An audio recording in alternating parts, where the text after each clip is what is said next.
Hello and welcome to the Heresy Lodge. I'm your host, Dylan Cooper, with our constant co-host over here. Gavin Franklin. And guys, we're here this week to do half of our review. So we are part one of Echoes of Eternity by ADB. Absolutely. Before we get into all that, though, as always, hit us up on Discord, find that pin to our Twitter at Heresy Lodge, email us at theheresylodge@gmail.com.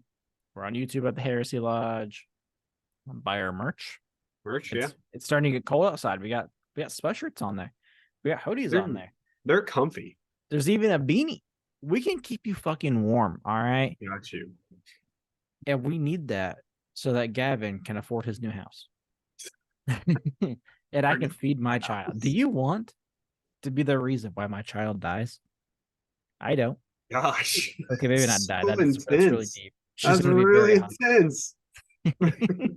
I need you to feel so fucking guilty. You know what? Fuck that kid. It's all about the house.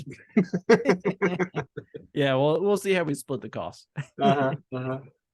Oh man. So we have, I know we're doing this is going to be a 3-parter. And again, it's just because of the size of the books. We've actually been reading like quite a lot. So I'm about 60 pages from finishing. Dylan's only about a couple hundred. Yeah.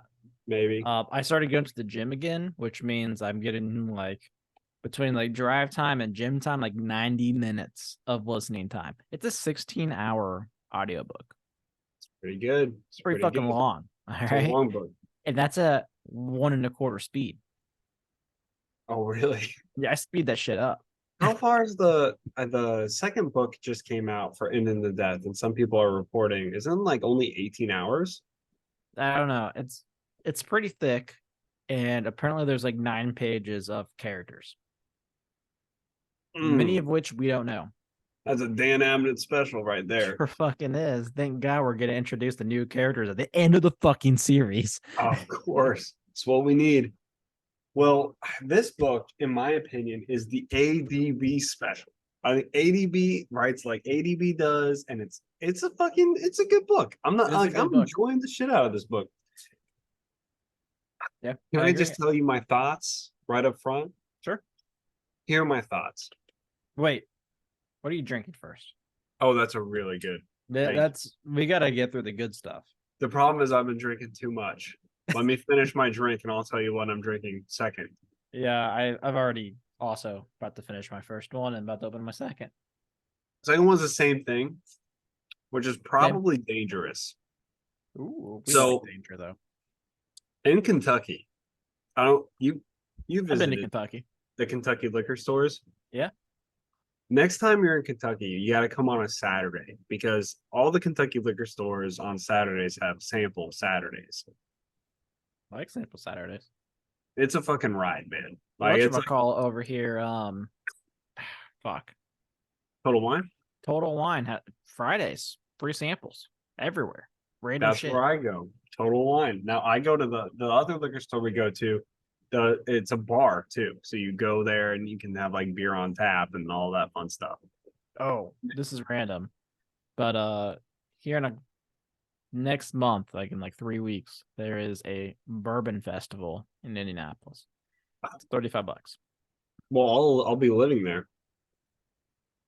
It is on the 3rd, so you will have a key to your house on the 3rd. Oh yeah, I'll be there. So. That's a Saturday, right? I could be there. I might not. Sorry, it's the 2nd. It is the 2nd. It's a Friday? Saturday. 1st is a Friday. That's when I'm moving. So I might actually, I'm moving on the next day. So I might solicit your help, hungover Dylan, the day after Bourbon Fest. I don't think I can. The 3rd might be the Colts Steelers game, and I'll be at that game. Okay, fair enough. We've got plenty of span there, but we'll figure it out. But what am I drinking? Look, we're like talking about our moving plans. So we have ADHD. Bourbon drinking plans. Have we hit record yet, or are we just like pre-talk? Oh, we hit record. Okay, so here we are. I'm drinking. So the reason I talked about who are you? I'm your co-host, Gavin Franklin. Okay, Welcome to the Heresy Lodge. Buy our merch. Check out our Instagram. So I did some tasting, and the first thing we tasted, it was just me and my fiance's father, right? We go in and they've got this like coffee mocha spiked drink. So we tried that. We're like, oh, we're not gonna like that, but Katie might like that. So we got a 6-pack. I fucking love it. I think it's great. It's called an Al Cappuccino, which is Oh, a great name, creative. by the way. It is vodka and coffee. Hmm. That's a combo. Howie's Howie's spiked. It's 13.5%. Well, it has vodka, so that makes sense. Like I've had one, and we're gonna see how this episode goes. That's fair. That's fair. Well, I'm pretty sure I haven't had this on. I think I was supposed to have it on here, and then I forgot and got different beer. So yell at me if I'm wrong. But it is we are tisting the season. Oktoberfest is goodbye. We are now entering Christmas land. Porters, Yep. Well, God no. I would please, rather please. fucking Porter, drink my own blood. porters and stouts. I I had a barrel aged one downstairs, which is disgusting, but I always drink one a year because I hate myself. Exclusively remind myself of my hatred. Pretty much. But no, this is from New Belgium Brewing. This is the Holiday Ale. It has flavors of cranberry and spice and everything nice. It actually Sounds says that. I didn't make that up. I'm not very creative enough. sexual. But you should have said you made it up. I would have enjoyed that. No, I'm not. I'm not the marketing genius I pretend to be. I couldn't have come up with Al Cappuccino. It's a great name. That is a really good name. But my beer's all right. So, here are my thoughts about this book. ADB is by and far, in my opinion, the best writer in the entire series. Every description that he writes, his character development, his analogies, the fighting that he writes, like it's all so well done. Like if I had to choose a writer to like read a random book from, it would be ADB. Absolutely. Like I've never felt in any sentence like, oh, what is going on? Like when he describes the war, he describes it through really dark, fucked up sacrifice and not, oh, the wall is infinitely long and we cannot Yeah, describe he it makes to you. very good descriptions. I agree. Very, very good descriptions. And like his character development is super impressive. Like, in my opinion, just hands down the best writer in the series. Um, the problem is He called Dorn the ADB. fourth, not the seventh, and Trainwreck will never forgive him. He what? He called Dorn the fourth Primarch when he's the seventh, and Trainwreck has never gotten over it. That's it. That's the reason. That's the reason. Didn't even fucking notice it because I No, don't remember you did. You Primarch talked about fighting. it last episode. That's what got on the rant of me naming off all the Primarch numbers. So ADB has this. I'm not going to call it an issue. What's missing from this book? There is absolutely nothing in here about the the remembrancers. There is a slight remembrancer thing. There's nothing in here about Loken or Euphrates Keeler. There's nothing in here about the perpetuals. There's nothing really even in here so far about Dorn. There's nothing in here about Bo Fossal or whatever his name is. I haven't seen anything in here about the White Scars at the Eternity space or the Lionsgate spaceport. None of that. So what you are left with is like this masterpiece of a written book that is like all of these really cool characters that ADB has built his entire lineage around. And it's so well written, but it's super out of place. And That's fair. it's really frustrating because you're like, I want to know, because we've been following the story, what the perpetuals are doing. And it's not that I dislike anything that ADB's writing, but why am I reading 100 pages of a flashback when that could have been the perpetuals?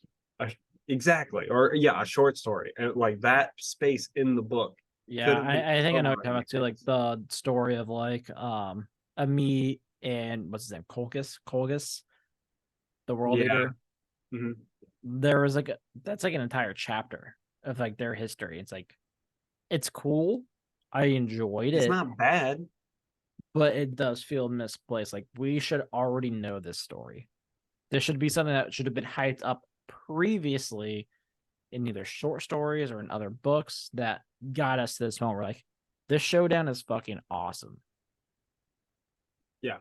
We literally had like an entire, so this is another one where I think ADB is one of the best. I think Chris Wright and ADB are the best at just like divvying up their books into eatable chunks. And ADB in this book is like, I'm going to tell all kinds of stories. We're going to do it in parts, but each part is close to 100 pages. We get an entire part that's nothing but flashback from the Great Crusade. Yeah. And it's just too much. And you're exactly right. It should have been a short story. We've gotten so many shitty short stories. Like, where is that? Yeah. And it's great. Like the fucking shit that they talk about with the Blood Angels, I was like, holy fuck. Like, that's a crazy fucking scenario. Yeah, like the fucking Blood Angels pre-Sanguinius are kind of fucking badass. They're fucking insane. They're Like, yeah, we psycho. just fucking eat people's brains. It's awesome. Turns out they're still crazy. They just kind of are, they feel bad about it, so they don't do it. Yeah. I kind So of like the like how like the whole like Blood Angels and like World Eaters like comparison in this story because of yeah, like yes, I don't like that we have like this backstory, but at the same time, like it's kind of cool to see like how these two have like evolved. yeah. Like you have I the Dusk wish. Raiders who were like, yes, like they were violent, but they didn't have the nails in the head fucking crazy. And you have the Mhm. Blood Angels who are fucking killing people and eating their brains for tactical information. For It, tactical yeah, information. like, oh yeah, this is actually fucking delicious. At one point, you get a scene with a Mitt murdering another human in a non-compliant world after they were trying to save, like a medic was trying to save their lives just so he could eat their brain. Yeah, fucking crazy. And I'm like, whoa, what the fuck is happening with the Blood Angels? Yeah. Crazy story. And I think ADB has excelled. He spent so much time. I can't wait to read the afterword in this book. I'm very excited for it. But I think he spent so much time on this book and it shows like every word. I've never once been like opening a chapter and like, oh, I hate this. I'm bored. Like I'm clinging on every word. I will asterisk that though for later. But what I will say is his speeches. I don't know if you got to the speeches yet, but I'm like, I think he beats Gav Thorpe's Korak speeches. Like it's fucking good. Like the speeches that he writes for Sanguinius. There's one later on. I got the That one of was like when Sanguinius like met the Blood Angels. great speech. That was really good. He gives one the Eternity battle too. And I was literally pacing around my apartment and I was like, you know what? I gotta Because he read can't afford this. his house yet without your guys's I money. already have the house, you ass. It's really more about the wet bar though. We can't have a wet bar without merch, okay? Exactly. I was pacing around my house like I gotta read this out loud. So I was reading Sanguinius's speech out loud. I gave myself chills. Katie's sitting there like, oh my god, I gotta. This is it. This is who I She wasn't married. Or I home. married. She wasn't home, but she would have been turned on. That you might have had a baby coming. Oh my god. Let's Ovaries do the wet overload. bar first. Hold up. Oh, I'm there'll be a wet bar. Jesus Christ. Oh my god. Okay. So yeah, I like this book. Tell me your thoughts. No, I mean I think mostly I agree. There is one scene I can't wait till we talk about because I really feel like there would have been like a really funny line from a meet. And it's like when Yes. Yep. at the battle where they're Yep. chained up. Nope. Oh, oh Different man. scene. I'm just gonna fucking just go into it. Well, We'll Go into get it. through the rest of the book before or next, but whenever they are in like the gladiator battle, Mhm. and you have Amit and Colgus chained up, and he's against another Blood Angel, another World Eater, and like they're all like talking before, like all talking shit, and the World Eaters are like yelling at each other, and it gets to Amit, and I really wish it had been like, I just hope we have a good time. Yeah, because everyone's like super insane, but Amit's just like super chill. Yeah. Well, maybe we just kind of like chill out. I don't know. I hope everyone has a good time and that we get dessert afterwards. Yeah, like if you die and I tear your spine out, like I hope you enjoy it. Like I'll leave you a 5-star review. 5-star review. Amit delivered the second best line in the Horus Heresy so far to me, though. Which The line? first one was still Dorn's puckered asshole. That was a good line. That was a great line.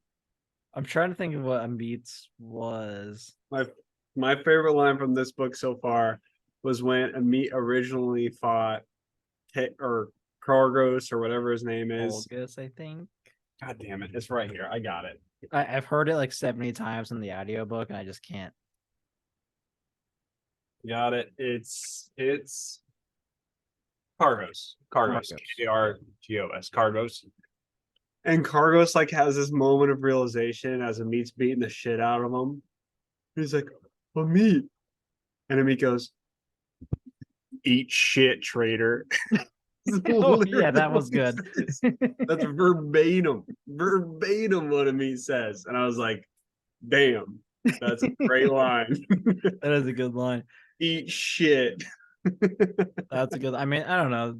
The con had some good lines. The con did have some good lines, but I mean, Dorn's puckered asshole. That is That pucker's locked that's up top out tier. of the That's like Dorn's next level puckered shit. asshole.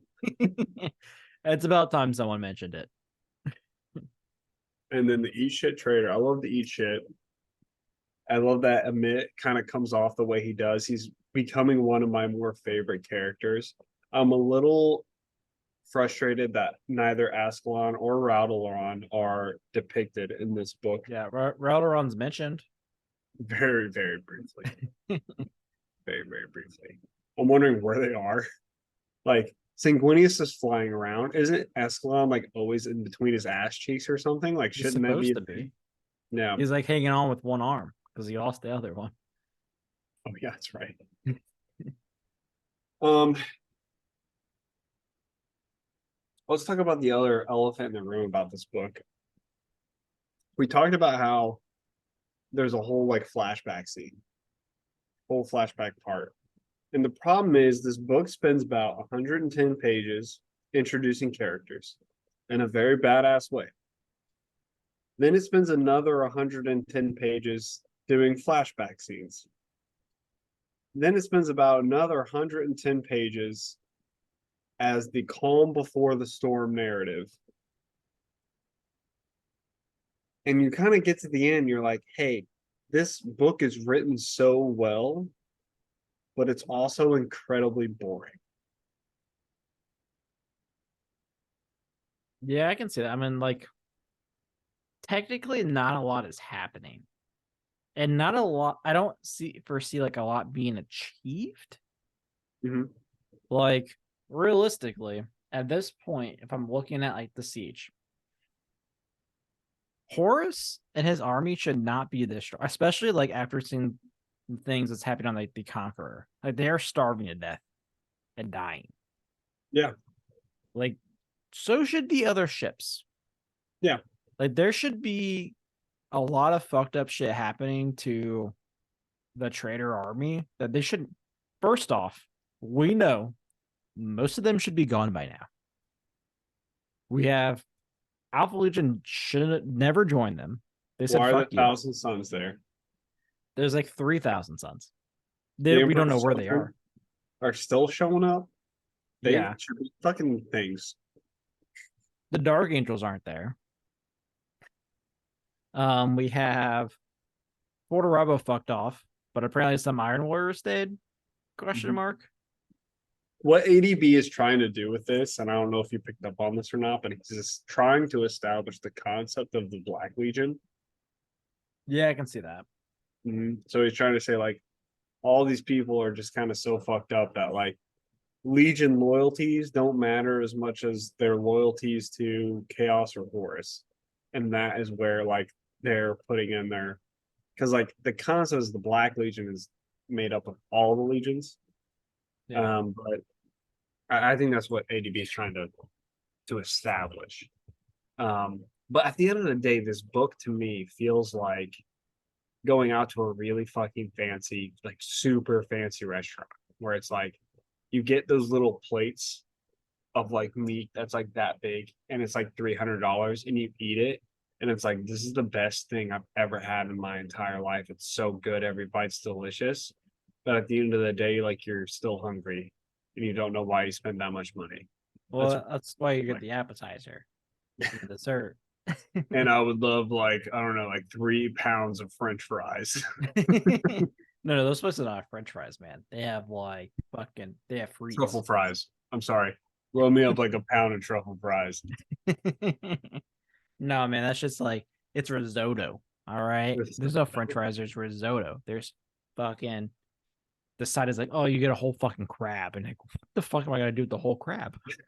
But I Still thought that was the entree. do combat. Good luck.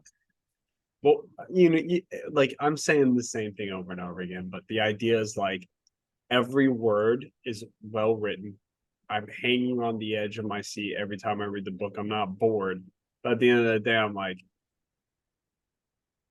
we're talking about such a small portion of the story. Yeah. But I think that's also he's also like I don't know if it's like all the authors are like handicapped by the story itself. Like they're all like stuck on actually advancing the story. And Yeah, maybe that's why the end of the death is 37 parts. I don't know. But knowing Dan Abnett, he's part of the problem here. I think Dan is actually a significant part of the problem, if I'm being honest with you. And I think Games Workshop's problem number one, the money that they fucking make off these books is absurd. Oh, I'm sure.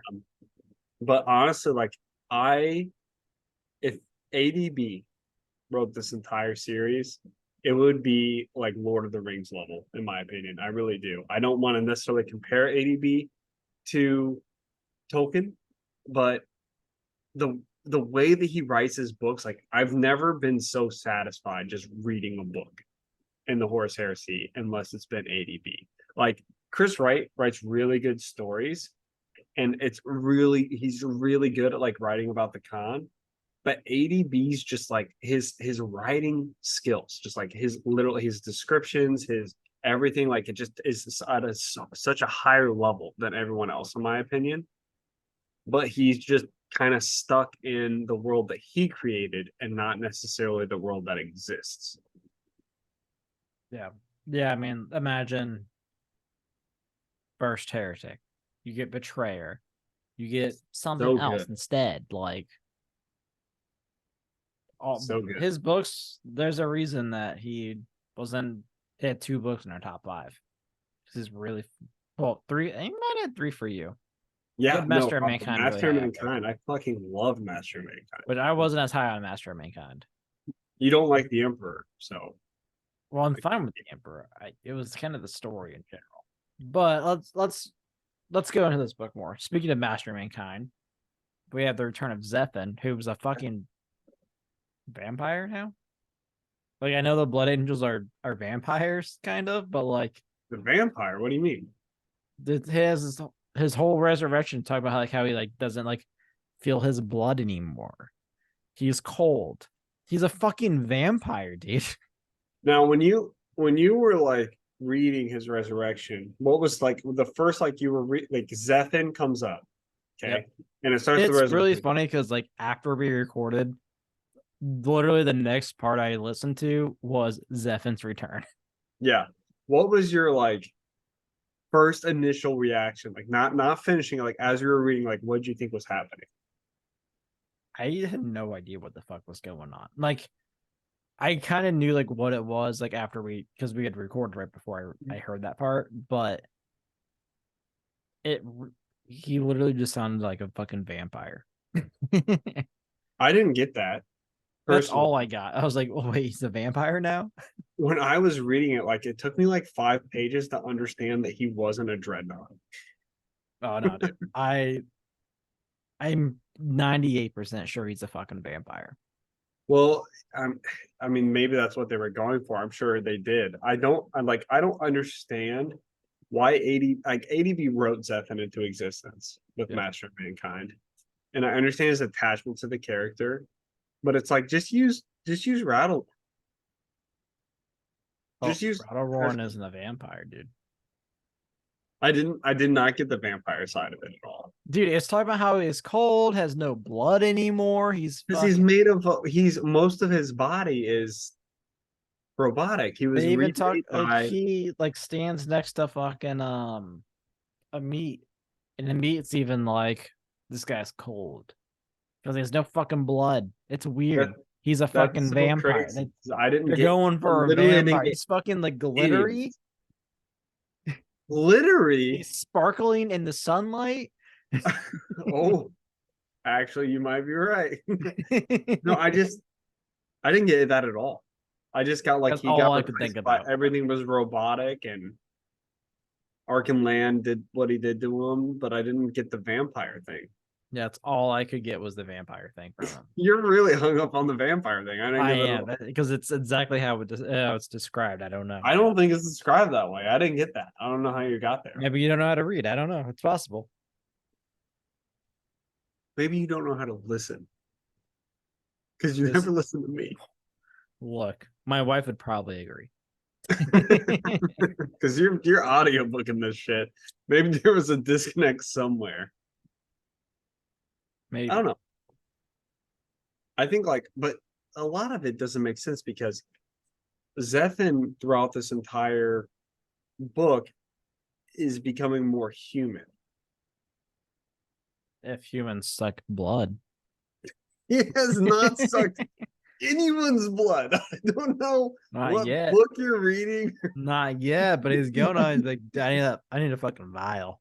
You think we're gonna be in the middle of siege? Where's that fucking coffin I need to sleep in? Zephyr's over there like, oh. He's gonna turn into a fucking bat at the end of this book. If that happens, if that literally happens, I'm like, well, fuck, you were right, Dylan. He was a vampire. I didn't get that at No all. longer call me Zephyr. I am Dracula. Oh my god. That's how the book ends. And then they never mention it ever again in the rest of the siege. Like never happens. You're like, wait a minute, didn't like Zevin become an actual Wasn't Dracula vampire? in this book? Isn't Dracula canon? No, no one talks about that. I didn't get that at all. I got more of like he was mechanically remade and like he's struggling with the fact that like he was Astartes, now he's robot, and he's also human, and that seems to be a very reoccurring. That was like his whole problem in Master of Mankind, though. Like, surely ADBs that rehashing the same thing? What do you mean? Like with Zephyr?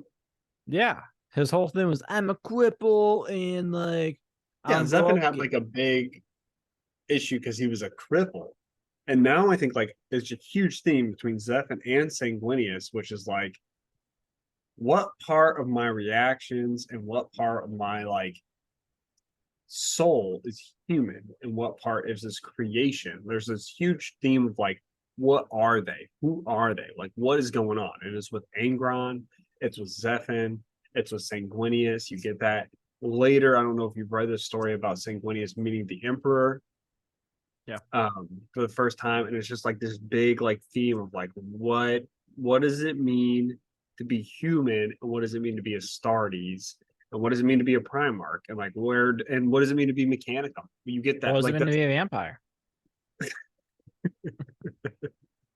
Go ahead, say it.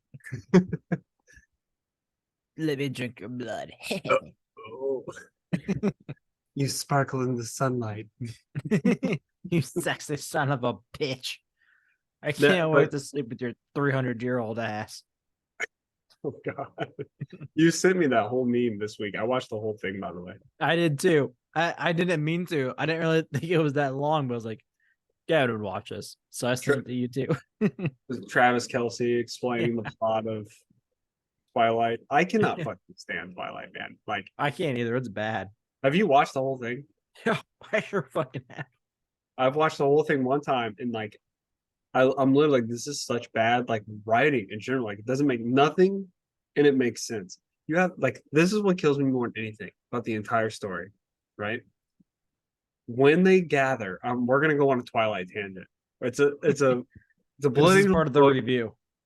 It's a Blood Zephyr Angels book. turned into Edward, and it caused a whole other problem. There's It a caused a whole other trilogy. there's a multiverse problem going on. Zephyr has become Edward, and now we have to jump into the Twilight series. Okay. Here's the problem I got with Twilight. Number one problem. There's many, many problems. Vampires Many, don't glitter. many problems. Problem number one. Do you remember in the last, like, I don't know if it was the last movie, the last two movies, where they were like gathering all the vampires to fight the Valturi, Yep. or whatever it was called? Yeah, that was the third. And like, there were these two vampires that showed up, and they were like Greek vampires, and they were like, yeah, like we used to be. That was my Greek voice. That was really good. Really good Greek voice. You would I can't pass do as a it. native in Greece. I couldn't do it anyway. Basically, the whole thing was like, we were vampires before the Valturi were even a thing, and the Valturi, ever since they grew in power, have been like controlling vampires across the globe as this like evil group that decided what was right and what was wrong, and they kidnapped children who have special powers. That was like the whole story. And they're like, we need to end the Valturi. I'm like, you know what? Like, that's the best argument I've seen other than Valturi bad in this entire movie. So it makes so much sense. And then, like, at the end of the movie, the whole fight scene was just like a vision. Remember? Yeah, it's literally a vision. Which makes it's such terrible writing, in my opinion.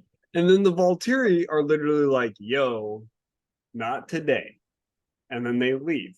And then like that's the end of the movie. And like one scene you have like the Greek vampires who were like, yo, like What the fuck? that doesn't solve our problem. And then they were like, not today. And that was the end of the movie. And I was like, wait a minute, they were so fucking right. Like, didn't solve anything. Nope. If you just don't like no. But it's okay because Bella got turned into a vampire, had a baby, and then Edward or Jacob, who was like 19 years old, falls in love with a baby. He pissed on a child.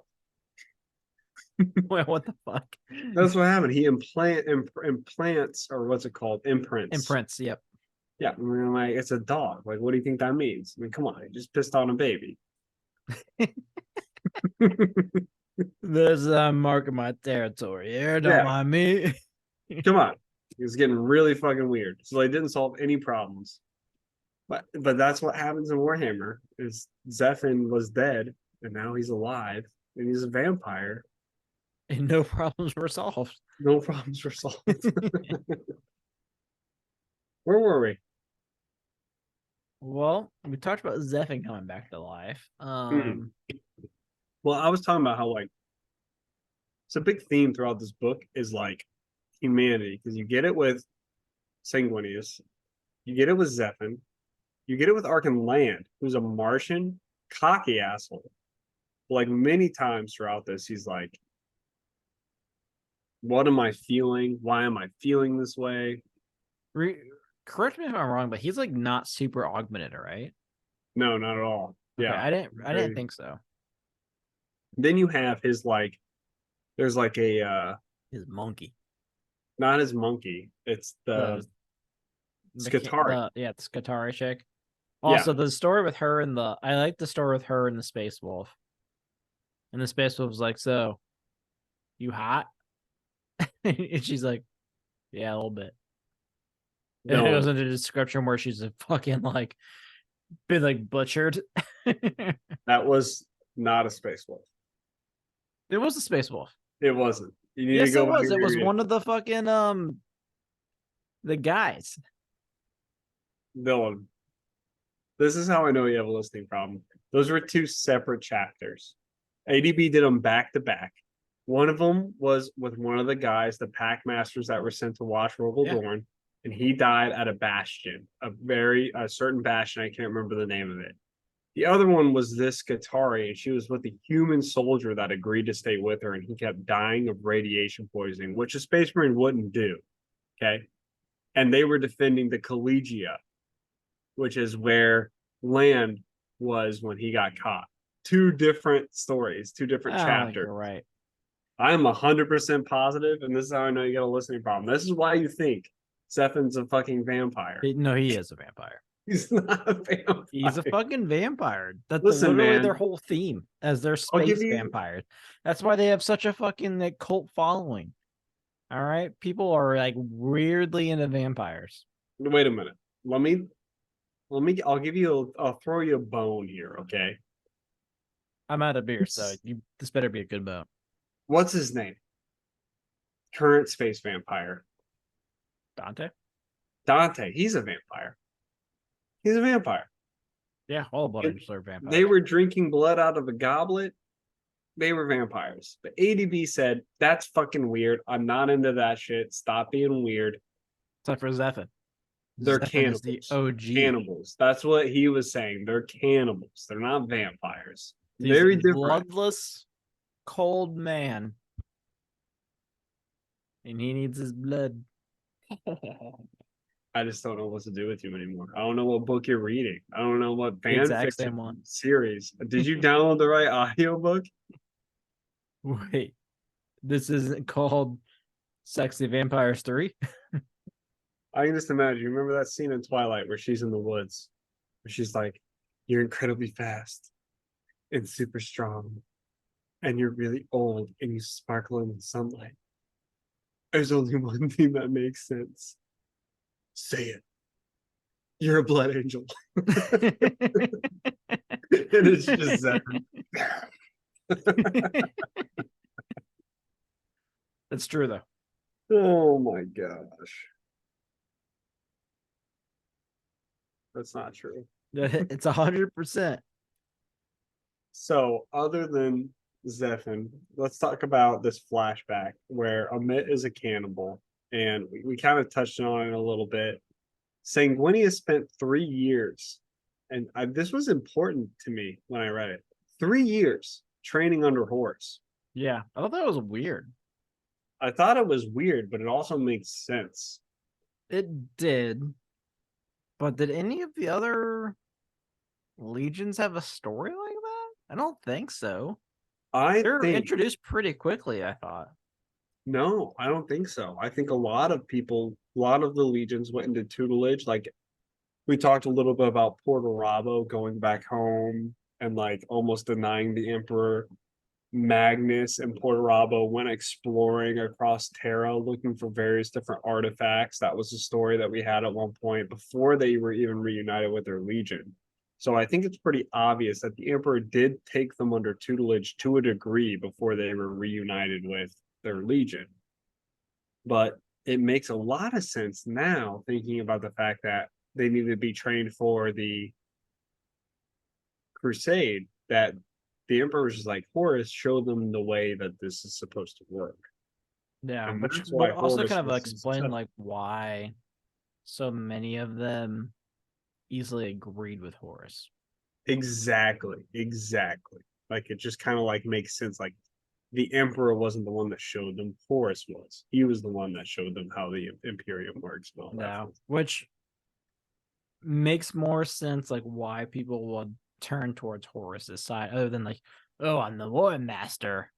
Yes, I was the first one found, type of deal. But it's also because he trained them. He spent the most time with them. Where Biggie was probably like, well, there you go. You guys go hang out. I'm gonna go find Erda. And he, like, Sanguinius became really close with Abaddon and Torgadon. Yeah, I love Torgadon so much. Torgadon's great. I love that we got that flashback, Same. honestly. And at the same time, like, I kind of wish it was. I wish we got a short story. That would have been a great short story.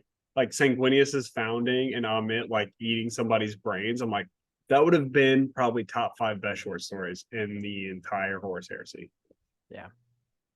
But they didn't. Yeah. They I mean, we should. I think we've been talking for like almost an hour, so we should like kind of like dive into some of these stories. So let's go. Let's go with Amit. So we have his flashback, and really, it's him and Colgus doing this battle. We talked about the battle already, but at the end of the battle, this big thing was that Sanguinius allowed the Blood Angels to fight in the arena as long as they didn't kill. Because he's like, dying for nothing is stupid. Don't do that. Mhm. And killing for nothing is Yeah. dumber. yes, and Colgus had killed a Blood Angel, and that He killed another world leader, but they requested a chain brother fight. yeah, and it was another World Eater, another Blood Angel versus Amit and Colgus.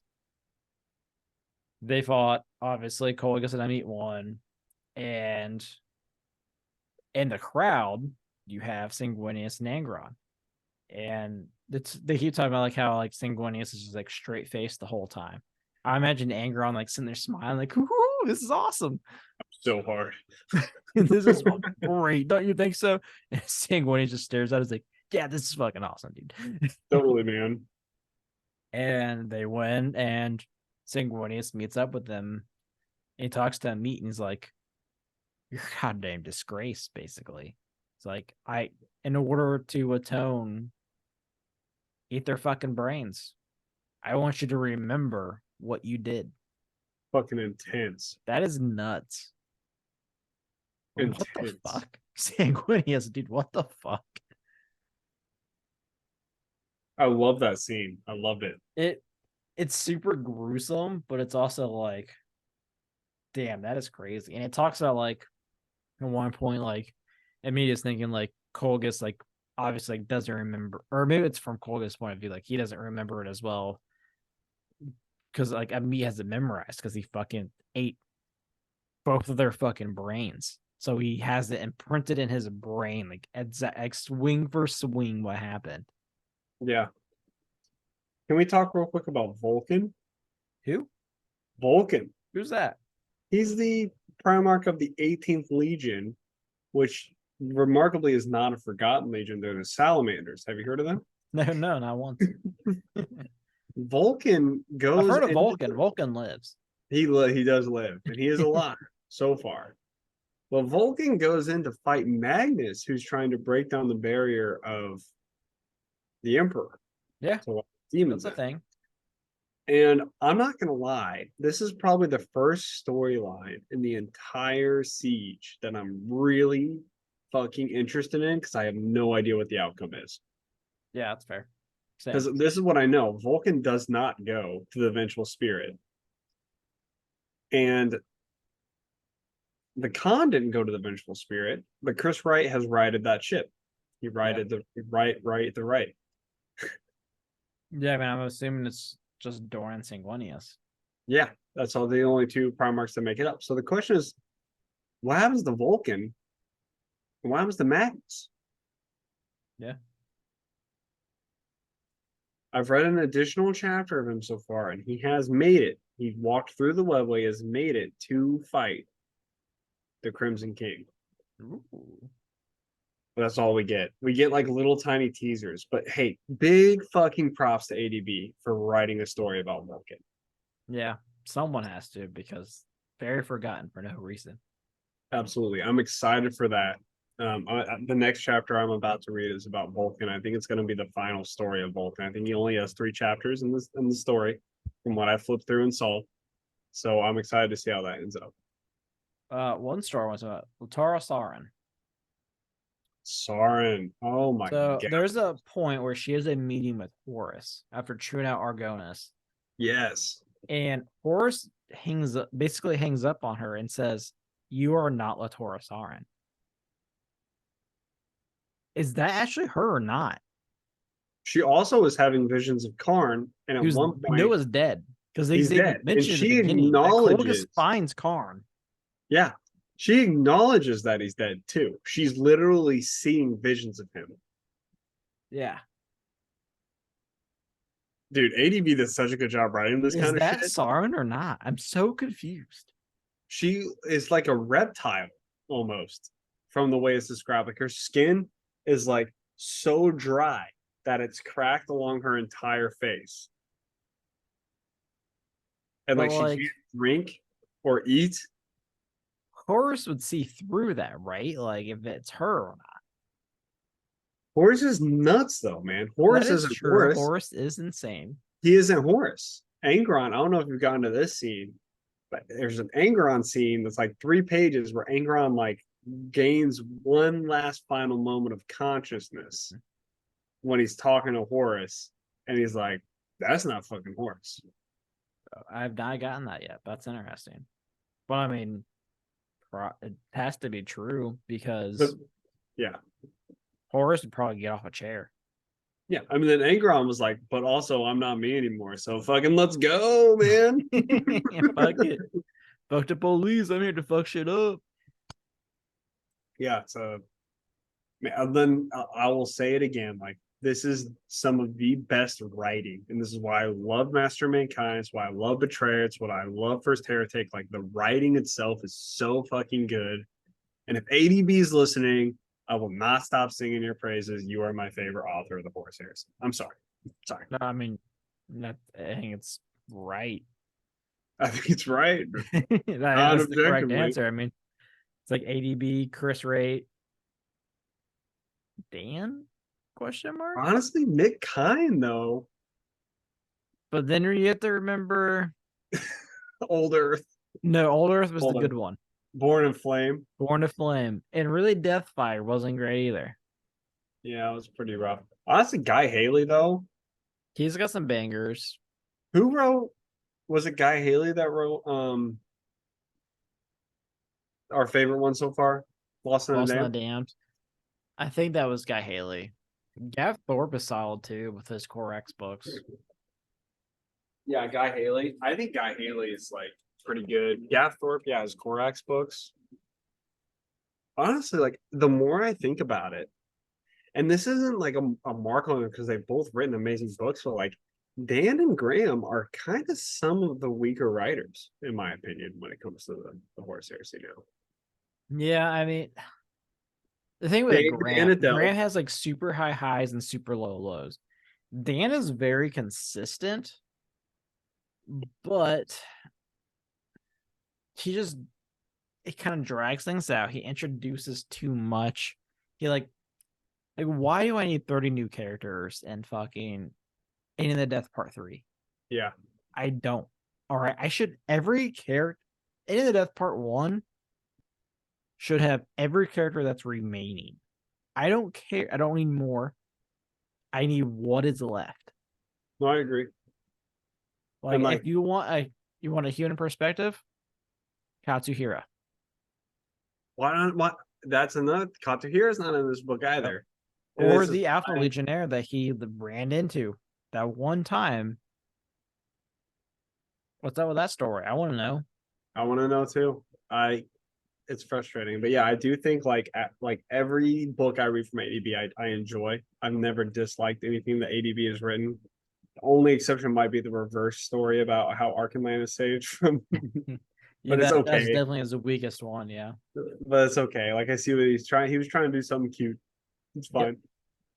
But like, I take him and I take Chris Wright. Like the last 2 books have been so much fun. Guy Haley's Lost in the Dam. Like I don't know what Guy Haley was on, but like he fucking delivered that shit. That was phenomenal. Whatever it was not whatever Dave Handel's on. Yeah, Guy Haley was like, I'm gonna write the book of a lifetime, and he did. I think this book has potential to be the best. We will see how the last chapter plays out. Yeah, I can foresee that me having this above Saturnine. I can foresee. I think I will probably have this above Warhawk. I mean, I have Warhawk 1. You have Warhawk 2 still, right? No, Warhawk. I don't think Warhawk is better than Lost in the Damned. Right, so you have 2. I think it's on par with Saturnine. Yeah, so I have Warhawk, Lost in the Damned, Saturnine. Yeah, but I you're just am a mad. fucking con fanboy, man. Like, come I on. mean, I do love the con. I love But man, Vulcan, but I know it my was place. such a I'm not good gonna. fucking moment, all right, of him fighting Mortarion and then being like, I didn't hear no fucking bell. You're a pussy ass bitch. It's like, damn, you're right. He is a pussy ass bitch. I think it's possible that this will be the best book in the horse or the siege. The question ultimately comes: are the siege books better than the Horse Heresy? So far, I don't think so. Yeah, I think at the end we need to do a full book ranking again. Because in truth, I think that Like first wall's I'd put like first wall like sea level yeah, of all and the like books. you think about books like Betrayer, First Heretic, Path of Heaven, Even Fulgrim. Fulgrim. I think they might be better than maybe all of these. Warrock's So, pretty good. huh? Warrock's pretty good. I mean, so is the Lost Day. I'd probably put both of those at least in top 10. Yeah. I mean, It would take some like talking through top 5 if I like what I would move, but those two books so far are at least top 10 books. I think Lost of the Dam definitely makes it up there for sure. Yeah. Cool. All right, Well, guys. here we Well, are. that's it.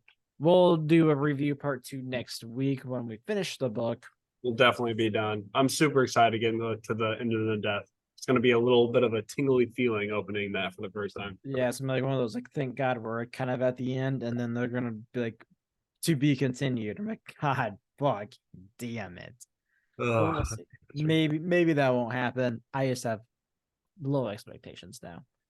But as always, hit us up on the Discord. You can find that pinned to our Twitter at Heresy Lodge. Email us at theheresylodge@gmail.com. Check us out on YouTube at the Heresy Lodge. Check out our merch. That's it. You guys have a good weekend, and we'll be back next week. Have a good one.